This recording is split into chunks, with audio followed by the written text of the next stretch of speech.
Bismillahirrahmanirrahim. Assalamualaikum warahmatullahi wabarakatuh. Kami dari kelompok 2 yang beranggotakan 6 orang yang akan membahas materi mengenai liabilitas jangka panjang. Namun sebelum masuk ke dalam materi, alangkah baiknya jika saya memperkenalkan diri saya beserta teman-teman kelompok saya. Perkenalkan, nama saya Rusdiana Sirra. Saya selaku moderator sekaligus pemateri pertama. Yang kedua atas nama Hafsah selaku pemateri kedua, yang ketiga atas nama Aurelia Valen selaku pemateri ketiga, dan yang keempat atas nama Nur Asisa selaku pemateri keempat, yang kelima atas nama Francisca Kandealiska selaku pemateri kelima, dan yang keenam atas nama Aditya Andika selaku pemateri yang keenam. Langsung saja kita masuk ke dalam materi. Pengertian liabilitas jangka panjang. Utang jangka panjang adalah utang-utang yang pelunasannya akan dilakukan dalam jangka waktu lebih dari 1 tahun atau akan dilunasi dari sumber-sumber yang bukan dari kelompok aktiva lancar. Atau utang jangka panjang adalah utang yang jatuh temponya lebih dari 1 tahun atau 1 periode akuntansi. Jatuh temponya dapat terjadi dalam 15 tahun atau 2 tahun atau 5 tahun atau lebih dari itu. Utang jangka panjang biasanya timbul karena adanya kebutuhan dana untuk membeli tambahan aset tetap, menaikkan jumlah modal kerja permanen, membeli perusahaan lain, atau mungkin juga untuk melunasi utang-utang yang lain. Dapat disimpulkan bahwa utang jangka panjang adalah utang yang diharapkan akan dibayar dalam jangka waktu lebih dari 1 tahun atau yang jatuh temponya lebih dari 1 tahun dan dilunasi dengan sumber-sumber yang bukan dari aktiva lancar seperti peralatan, gedung, tanah, investasi saham atau investasi obligasi jangka panjang dan sebagainya, serta jumlah utang jangka panjang. Yang ketiga, hutang wesel hipotek. Hutang wesel hipotek adalah penyerahan tertulis mengenai hak atas harta benda tak bergerak untuk menjamin pembayaran hutang dengan ketentuan bahwa penyerahan itu akan dibatalkan setelah waktu pembayaran. Bahwasanya hutang jangka panjang boleh membuat hipotek, dia juga bisa diangsur dan lain-lain. Yang menjadi contoh dari kewajiban jangka panjang ini adalah sewa atau rental. Yang keempat, hutang hipotek. Hutang hipotek adalah pinjaman yang harus dijamin dengan harta tidak bergerak. Di dalam perjanjian hutang disebutkan kekayaan peminjam yang dijadikan jaminan, misalnya berupa tanah atas gedung. Jika peminjam tidak melunasi pinjaman pada waktunya, maka pembeli pinjaman dapat menjual jaminan untuk diperhitungkan dengan pinjaman yang bersangkutan. Yang kelima, utang muka dari perusahaan afiliasi. Hutang kepada pemegang saham pada umumnya berasal dari pinjaman yang diberikan oleh pemegang saham di luar setoran modal. Hutang kepada perusahaan afiliasi dapat berasal dari pinjaman atau dari transaksi-transaksi lain, misalnya pembelian barang dan jasa. Yang keenam, hutang kredit bank jangka panjang. Secara etimologis, istilah kredit berasal dari bahasa Latin credere yang berarti kepercayaan. Maksudnya adalah bahwa seseorang yang memperoleh kredit berarti orang tersebut memperoleh kepercayaan. Sedangkan bagi pembeli, kredit berarti telah memberi kepercayaan kepada seseorang dan yakin bahwa uangnya pasti akan kembali sesuai dengan perjanjian. Kredit menurut Undang-Undang Perbankan Nomor 10 Tahun 1998. Kredit adalah penyediaan uang atau tagihan yang dapat dipersamakan dengan itu berdasarkan persetujuan atau kesepakatan pinjam-meminjam antara bank dan pihak lain yang mewajibkan pihak peminjam untuk melunasi utangnya setelah jangka waktu tertentu dengan pemberian bunga. Baiklah, saya akan melanjutkan pembahasan materi yang sebelumnya sudah dibahas oleh rekan saya mengenai liabilitas jangka panjang. Namun di sini saya akan membahas tentang penerbitan obligasi. Nah, terlebih dahulu kita harus mengetahui dulu siapa sih penerbit obligasi dan siapa sih pemegang obligasi itu. Nah, si penerbit obligasi ini biasa disebut dengan debitur atau orang yang meminjam, dan pemegang obligasi ini biasa disebut dengan kreditur atau orang yang memberi pinjam, atau dengan kata lain, penerbit obligasi adalah orang yang berpiutang dan pemegang obligasi adalah orang yang pihak yang berpiutang. Nah, harga jual atau harga wajar liabilitas dapat berbeda dengan nilai nominalnya. Nilai nominalnya ini adalah nilai yang dijanjikan akan dibayarkan oleh penerbit liabilitas saat liabilitas jatuh tempo. Apabila harga jual liabilitas lebih tinggi dari nilai nominal, maka liabilitas dijual dengan harga premium, dan sebaliknya apabila harga jual liabilitas lebih rendah dari nilai nominal, maka dijual dengan harga diskon. Perbedaan tersebut timbul akibat tingkat suku bunga efektif berbeda dengan tingkat suku bunga kupon.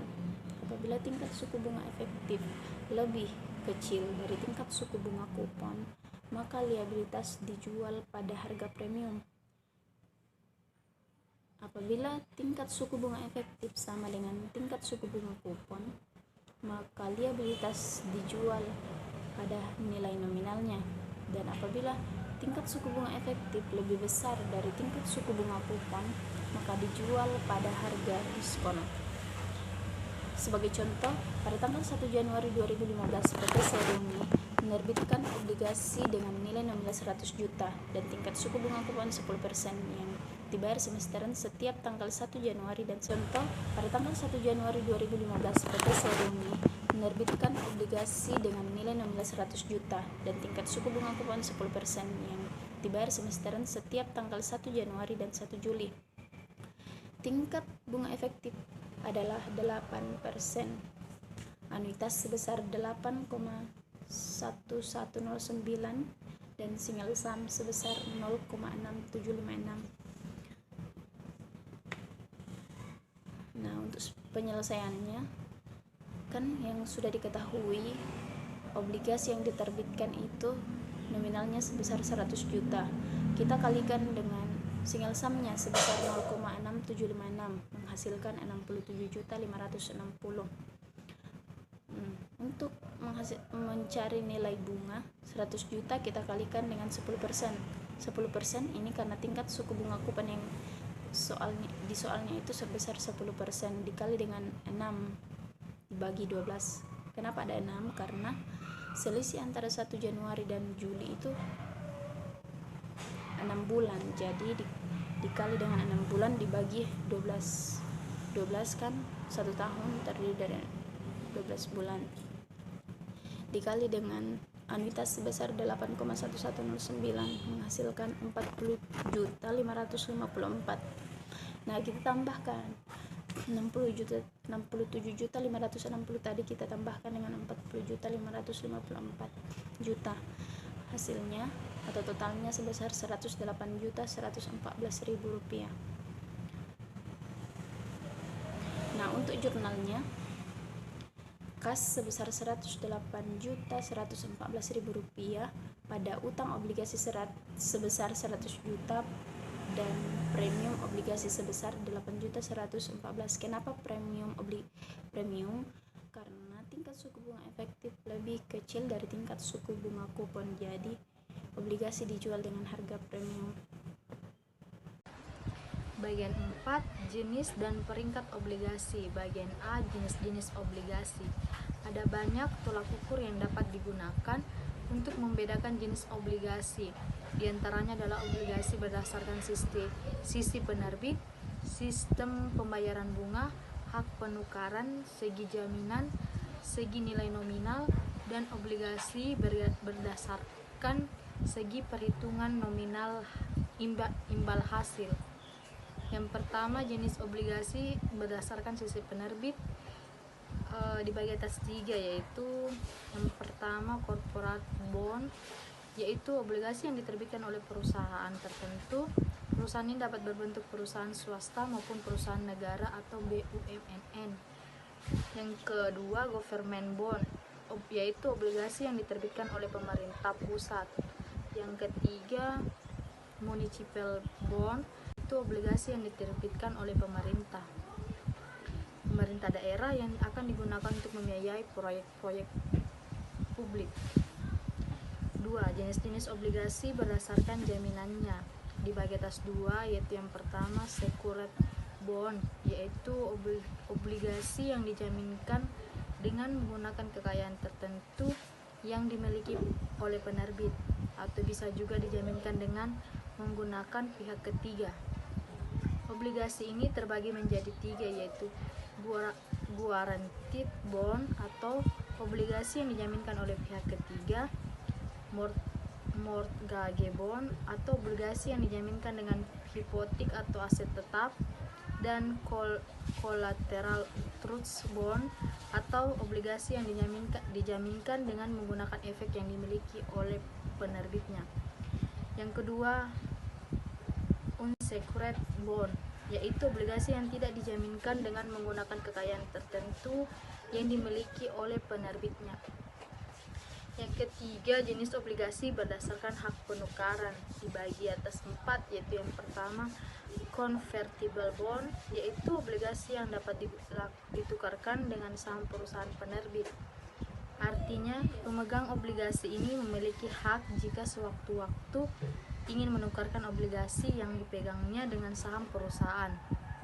Yang kedua, exchangeable bond, yaitu obligasi yang memberikan hak kepada pemegang obligasi untuk menukar saham perusahaan ke dalam sejumlah saham perusahaan afiliasi milik penerbitnya.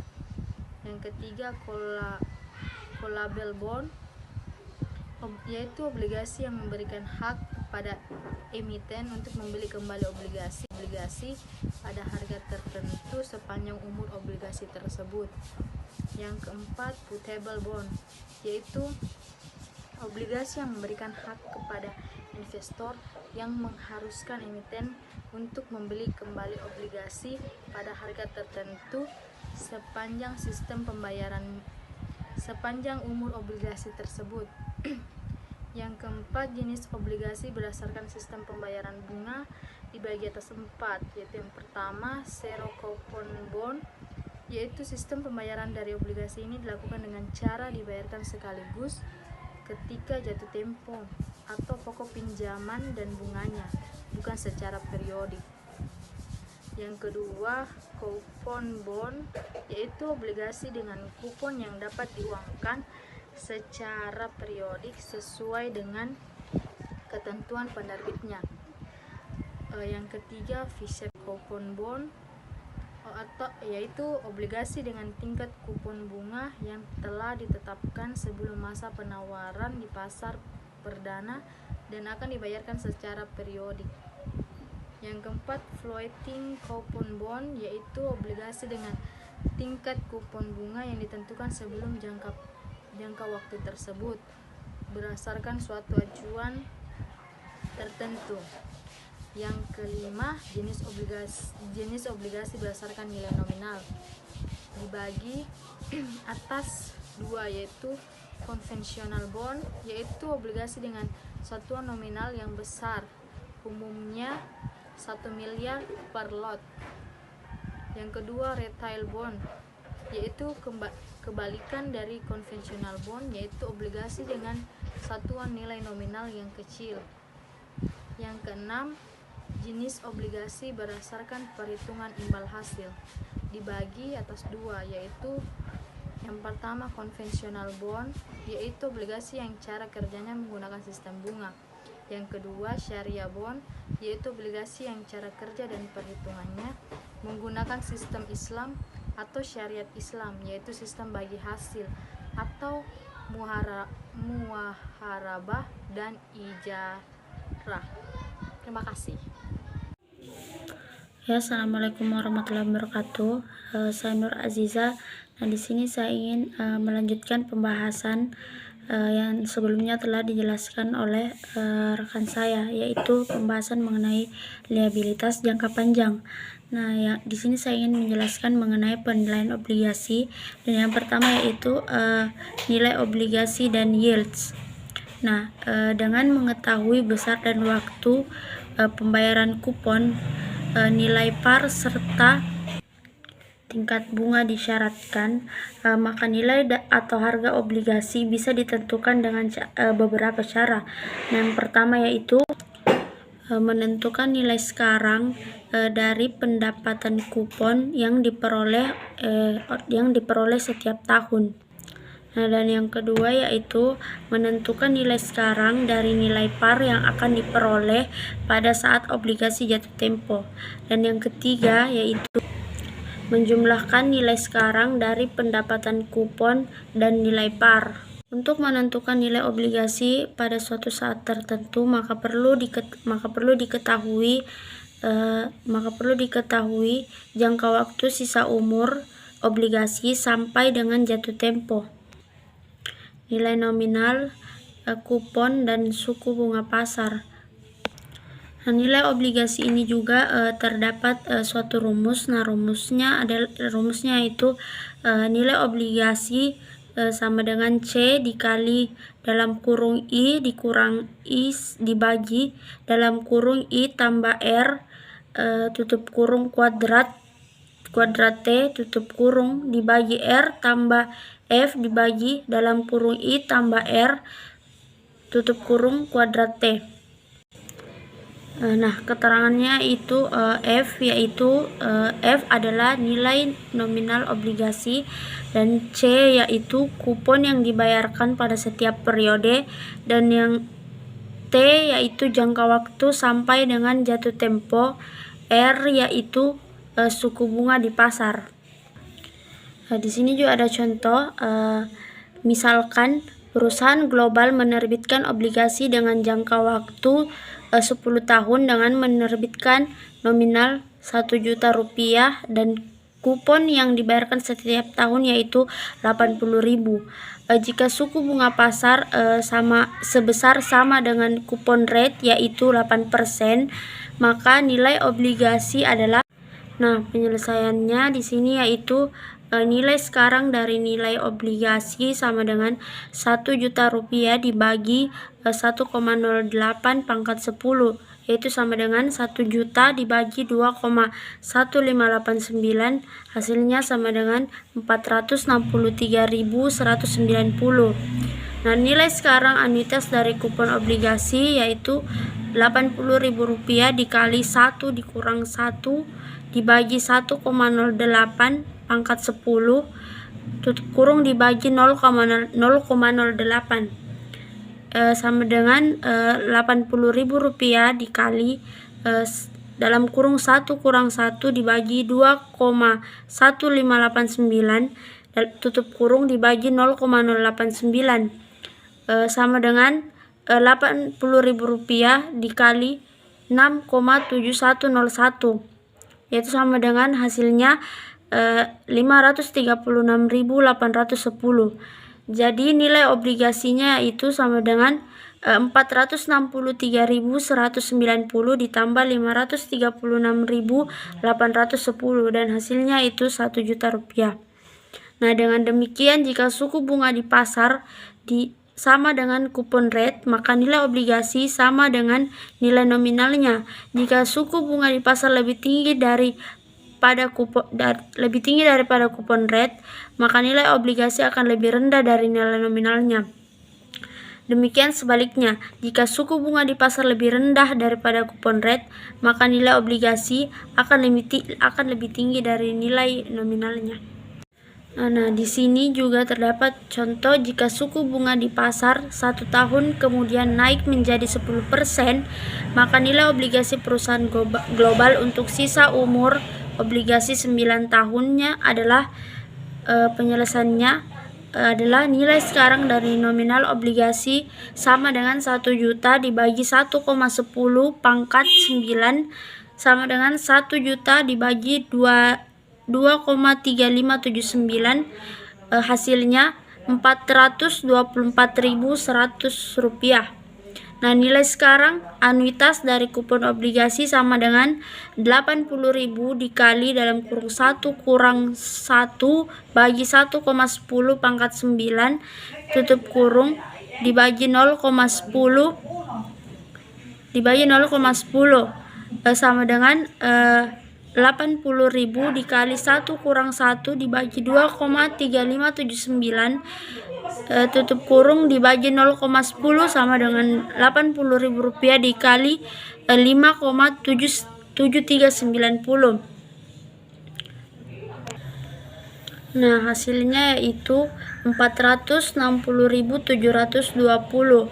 Nah, di sini nilai obligasi yaitu 424.100 ditambah 460.720, yaitu hasilnya Rp1.136.030.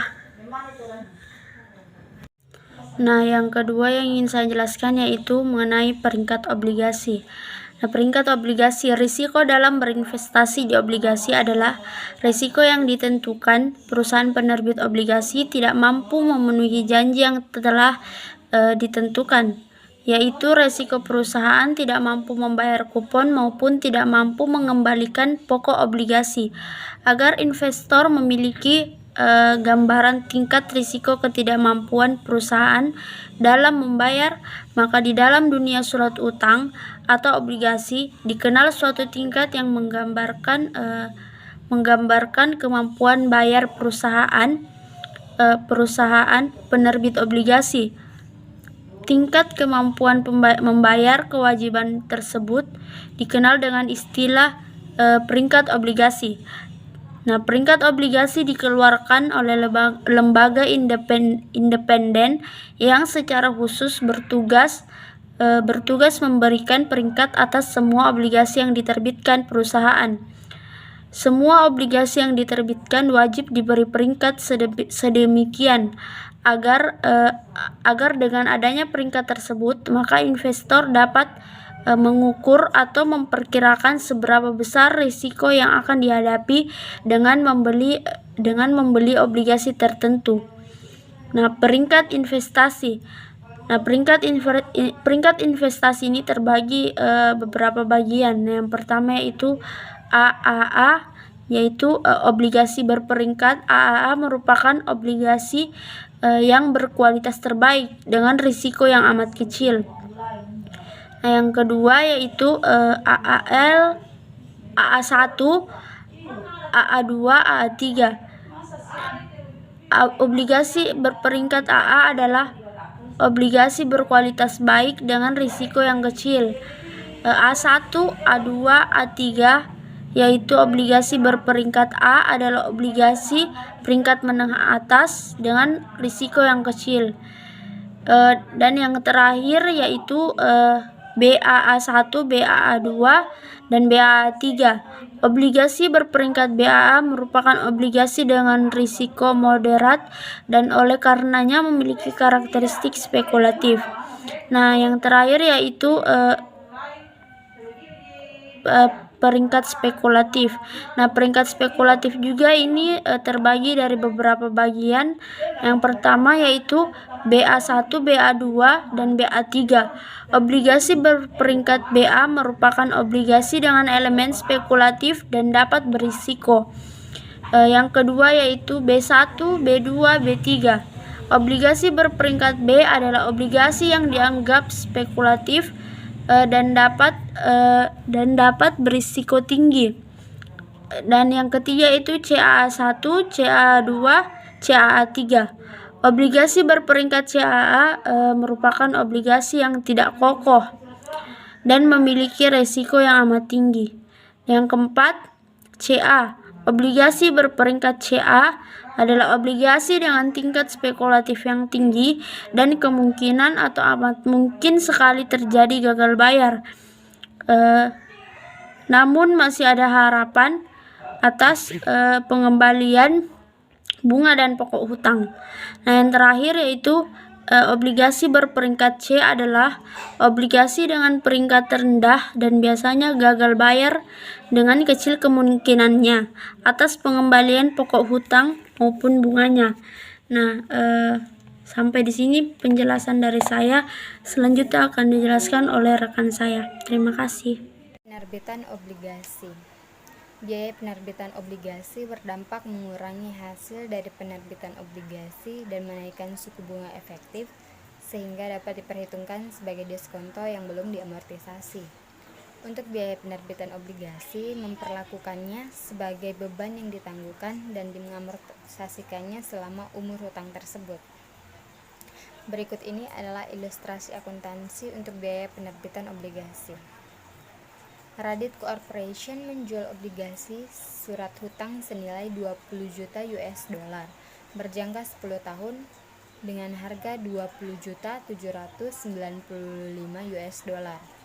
Pada ayat jurnal 1 Januari 2002, biaya penerbitan obligasi sebesar 245.000 US dollar. Ayat jurnalnya untuk 1 Januari 2002 yaitu kas sebesar 20.550.000. Biaya penerbitan obligasi yang belum diamortisasi adalah 245.000. Premi obligasi atas hutang sebesar 795.000 dan hutang obligasi sebesar 20 juta. Atau untuk mencatat penerbitan obligasi, ayat jurnal untuk tanggal 31 Desember 2002 yaitu beban penerbitan obligasi sebesar 24.500 dan biaya obligasi sebesar 24.500. Penarikan atau pelunasan obligasi. Biasanya penarikan atau pelunasan obligasi dilakukan jika suku bunga pasar terus mengalami penurunan. Obligasi lama ditarik lalu menerbitkan obligasi baru dengan tujuan penghematan beban bunga yang harus dibayar perusahaan kepada pemegang obligasi. Pada saat penarikan obligasi, umumnya harga penarikan lebih tinggi dari harga nominal. Seperti harga penarikan lebih besar dari nilai buku, sama dengan kerugian penarikan. Harga penarikan lebih kecil dari nilai buku atau keuntungan penarikan. Kerugian dan keuntungan dalam penarikan tersebut selanjutnya dilaporkan dalam laporan laba rugi sebagai pos-pos biasa. Cara menghitung nilai buku obligasi. Untuk menghitung nilai buku obligasi ada dua cara, yaitu pertama nilai nominal obligasi bisa agio yang belum diamortisasi, dan yang kedua nilai nominal obligasi atau agio yang belum diamortisasi. Seperti contoh, perusahaan mengeluarkan obligasi dengan nilai nominal sebesar 100 juta pada tanggal 1 Desember 2006. Perusahaan menarik obligasi tersebut dengan kurs 105. Agio yang belum diamortisasi per tanggal 1 Desember 2006 adalah 4.125.000. Cara penyelesaiannya adalah harga penarikan sama dengan 105 dibagi 100 dikali 100 juta. Hasilnya adalah 105 juta.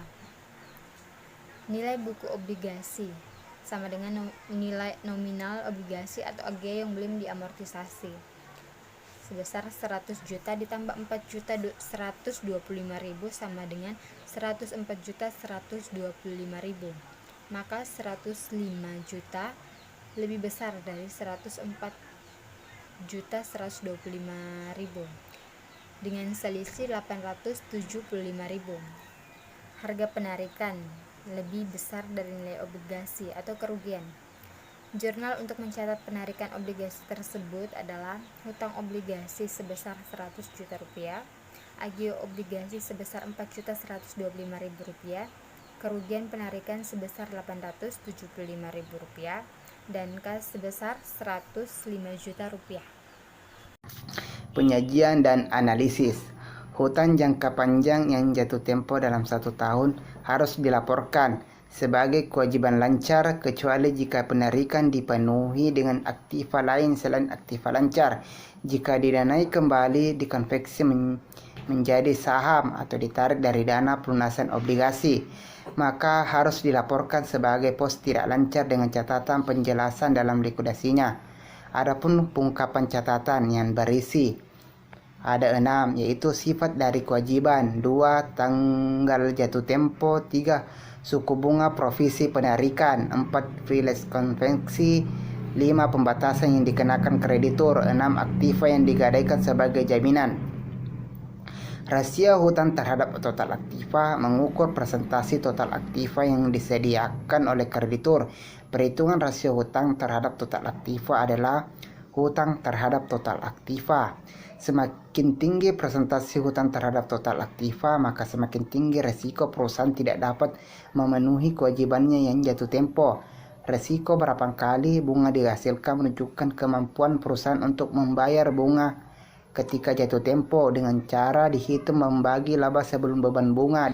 Kesimpulan, hutang jangka panjang digunakan untuk menunjukkan hutang-hutang pelunasan yang akan dilakukan dalam waktu lebih dari 1 tahun atau akan dilunasi dari sumber-sumber bukan dari kelompok aktiva lancar.